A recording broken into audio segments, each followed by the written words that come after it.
You're going to hear from a lot of people, like me, not just throughout New Blood, but when you go to other conferences, when you meet mentors, when you go to agencies, when you have portfolio sessions.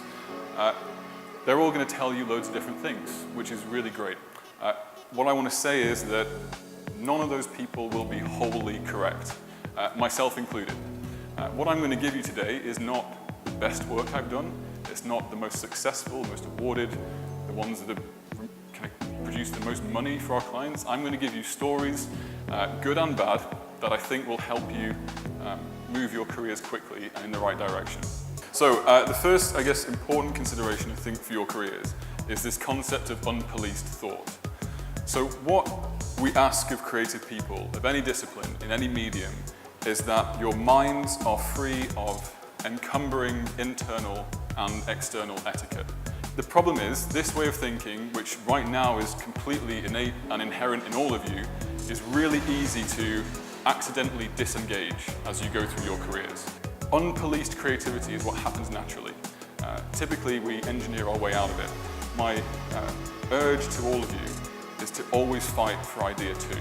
The idea that seems illogical, that doesn't have any precedent, that moves something somewhere forward, because that's how you create a sliding baseline.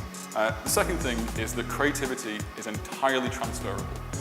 Generally speaking, from early on in education, we are taught to specialize, that we have to do one thing, and we have to do that one thing well, to become a master of a craft. This gets amplified as you go into your careers. Typically, you're hired to do the first thing that you become proficient at, and then it gets harder and harder and harder to attempt something new.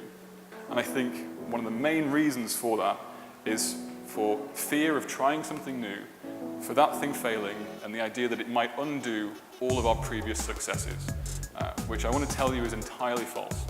When do we ever want to look like we're not the sure thing? When do we ever want to look like we don't have all the answers, that our feet aren't on entirely solid ground?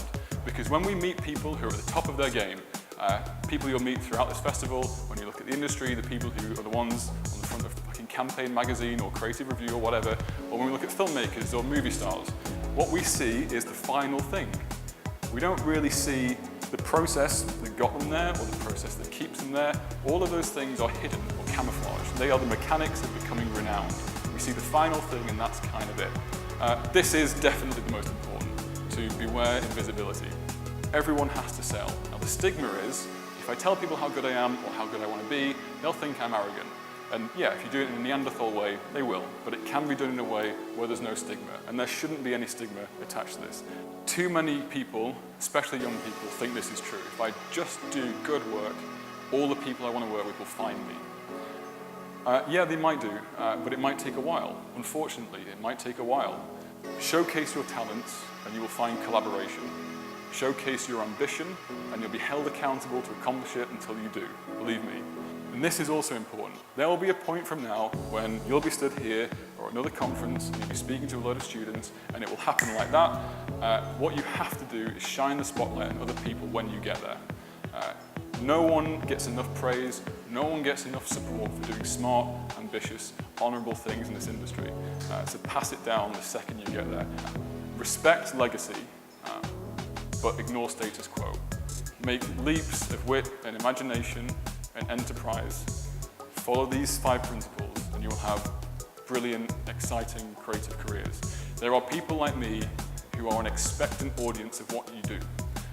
There's a reason why we pay attention, because we want to learn from you, we want to be reminded what it's like to nip at the heels of others, we want to be reminded about what great work is, what it's like not to follow processes of massive agencies, of massive clients with procurement departments and all these things. And we kind of can't wait to see what you